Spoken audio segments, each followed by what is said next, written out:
अगर डिक्शनरी में फ्रस्ट्रेशन शब्द ढूंढें तो आपको शायद किसी रूबिक्स क्यूब की तस्वीर दिखे। कुछ तेज दिमाग वाले लोगों को इसे सॉल्व करने में केवल 5 सेकंड लगते हैं, जबकि कुछ लोग लाख कोशिशों के बाद भी इसे सॉल्व नहीं कर पाते। लेकिन क्या हो अगर मैं आपसे कहूं कि कोई भी सिर्फ एक सिंगल एल्गोरिदम के साथ रूबिक्स क्यूब को सॉल्व कर सकता है। मैंने इसे खुद टेस्ट किया है और ये असल में बेहद आसान है। आइए इसे देखते हैं।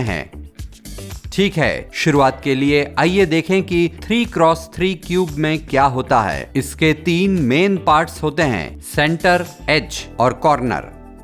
ये समझने के लिए कि ये एल्गोरिदम कैसे काम करती हैं, आपको रूबिक्स क्यूब लिंगो सीखना होगा। सभी मूव्स को लेटर्स में लिखा जाता है जो एक 90 डिग्री क्यूब रोटेशन के लिए होता है। R दाएं, L बाएं, U ऊपर, D नीचे, F सामने और B पीछे।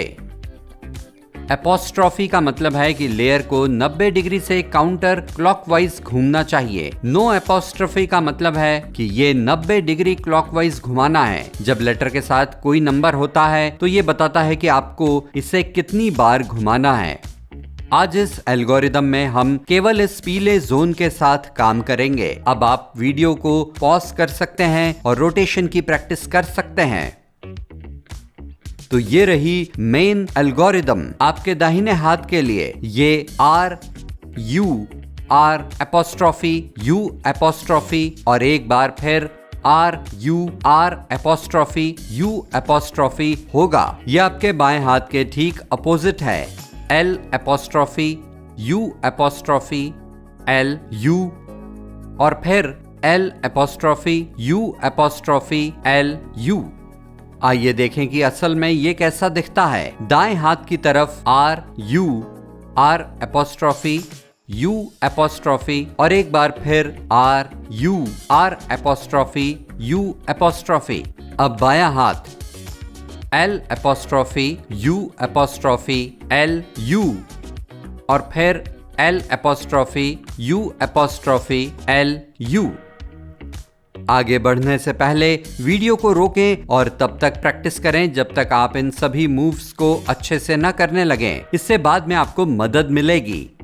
ठीक है, तो आप आज की एल्गोरिदम में 7 स्टेजेस से गुजरेंगे। पहली, बॉटम पर सफेद क्रॉस।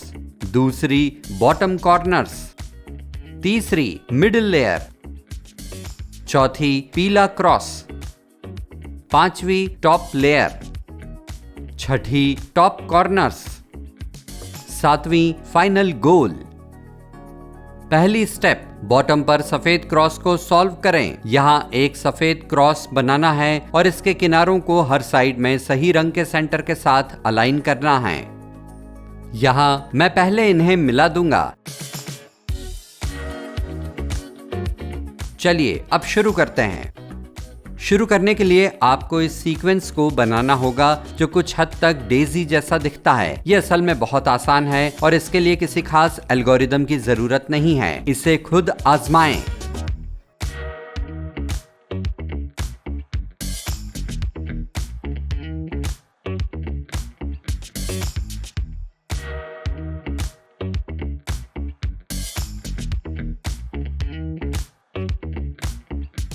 फिर डेजी के साथ वाली टॉप लेयर को घुमाएं।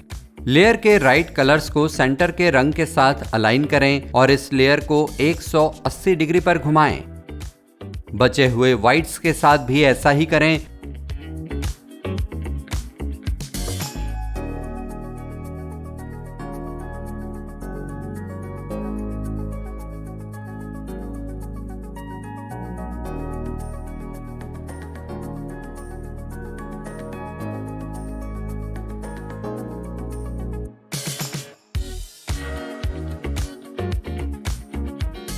और इस तरह आपको नीचे एक सफेद क्रॉस मिलता है।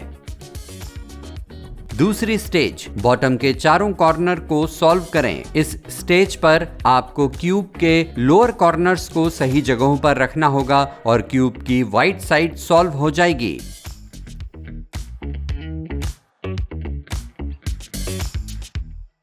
यहाँ आप अपने दाहिने हाथ के लिए उस R U R apostrophe U apostrophe algorithm का इस्तेमाल करेंगे। केवल क्यूब की टॉप लेयर को घुमाएं जिससे वो कॉर्नर मिले जिसका रंग बाकी की साइड्स के सेंटर के रंग जैसा हो, और एल्गोरिदम को तब तक यूज करें जब तक कि कॉर्नर सही जगह पर ना आ जाए।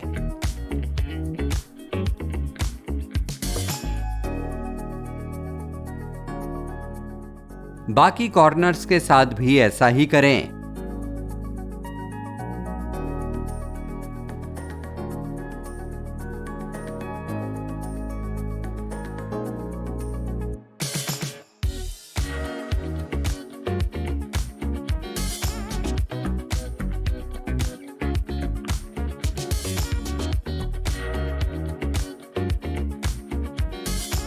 इस स्टेज के आखिर में आपके पास सभी साइड्स पर छोटे अपसाइड टी होने चाहिए जो सेंटर पीस पर खत्म हो रहे हों।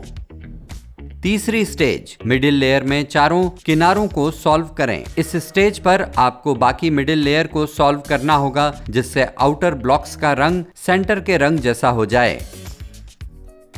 पहले केस में जिस लेयर के साथ आपको काम करना है वो टारगेट पोजीशन के टॉप पर बाईं ओर है।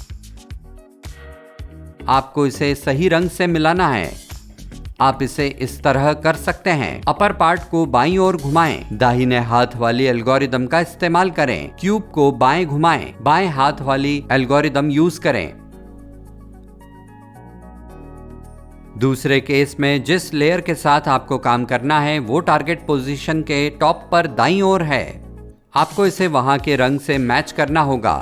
इसे करने का तरीका ये रहा। अपर पार्ट को दाईं ओर घुमाएं, बाएं हाथ के लिए एल्गोरिदम का इस्तेमाल करें। क्यूब को दाईं ओर घुमाएं, दाहिने हाथ के लिए एल्गोरिदम का यूज करें। इसे सभी साइड्स के साथ दोहराएं और आपका काम हो गया।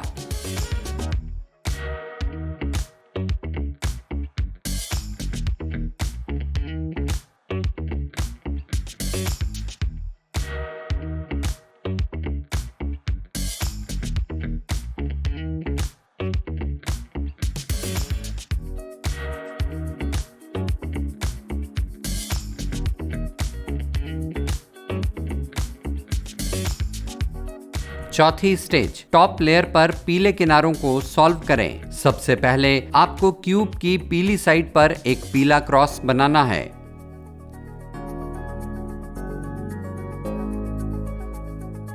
अगर आपको पीली लाइन नहीं दिखती है, केवल पीले किनारे का कोई रैंडम सेट दिखता है तो एल्गोरिदम के साथ शुरू करें।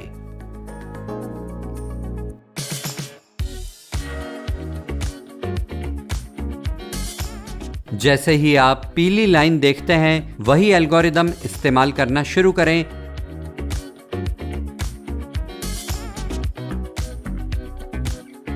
और इस तरह आपको एक क्रॉस मिलेगा। पांचवी स्टेज, टॉप लेयर पर चारों किनारों को सॉल्व करें। अब हमें पीले क्रॉस के किनारों को ऐसे अरेंज करना है ताकि दूसरा रंग उस साइड के रंग से मेल खाता हो।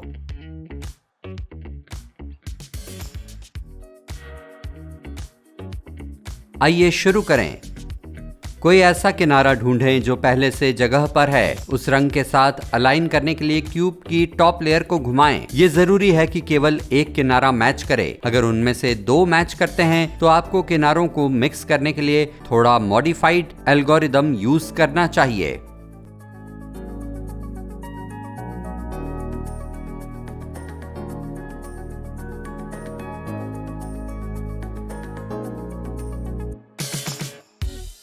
फिर से केवल एक किनारे को उस रंग से मेल खाना चाहिए। उस किनारे को अपने सामने रखें और उसी एल्गोरिदम का इस्तेमाल करें जब तक कि बचे हुए किनारे सही पोजीशन में न आ जाएं।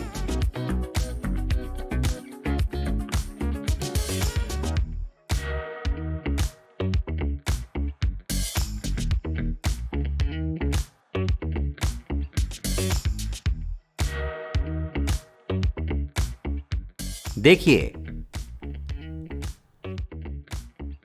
छठी स्टेज, टॉप लेयर पर पीले कॉर्नर्स को अरेंज करें। इस स्टेज पर नेबरिंग सेंटर्स के रंगों के साथ मेल करते हुए कॉर्नर्स को सही जगह पर लाना है। आपको केवल उन्हें जगह पर ले जाना है, आप उन्हें अभी सॉल्व नहीं कर रहे हैं।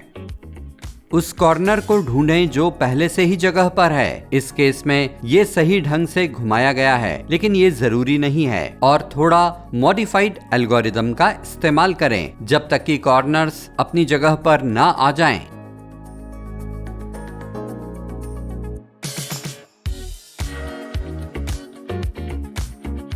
हो गया। सातवीं स्टेज, टॉप लेयर पर पीले कॉर्नर्स को सॉल्व करें। काम लगभग हो गया, आपको बस कॉर्नर्स को सॉल्व करना है।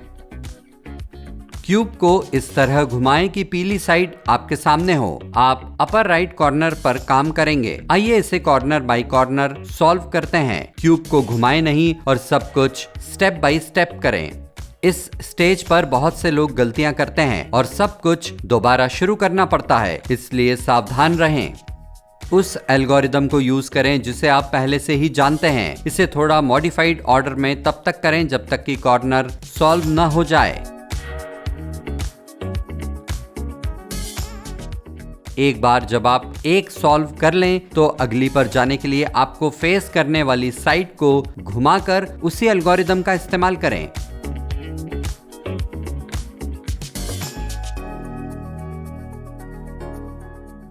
फ्रंट लेयर को घुमाएं ताकि क्यूब के सभी रंग मैच करें और आपका काम हो गया। बधाई हो, अब आप एक क्लासिक 3x3 रूबिक्स क्यूब को सॉल्व करना जान गए हैं। ये मेथड दूसरी तरह के 3x3 क्यूब्स पर भी काम करेगा, लेकिन असली मजे की बात यह है कि ये और भी कॉम्प्लेक्स क्यूब्स को सॉल्व करने में मदद करता है, जैसे कि ये फ्यूचरिस्टिक सा दिखने वाला क्यूब। तो बस प्रैक्टिस करते रहें और आप इसे कुछ ही समय में कर लेंगे। क्या आप इस एल्गोरिदम का इस्तेमाल करके क्यूब को सॉल्व कर पाए, या हो सकता है कि आपके पास इसे करने का अपना तरीका हो? हमें कमेंट्स में बताएं।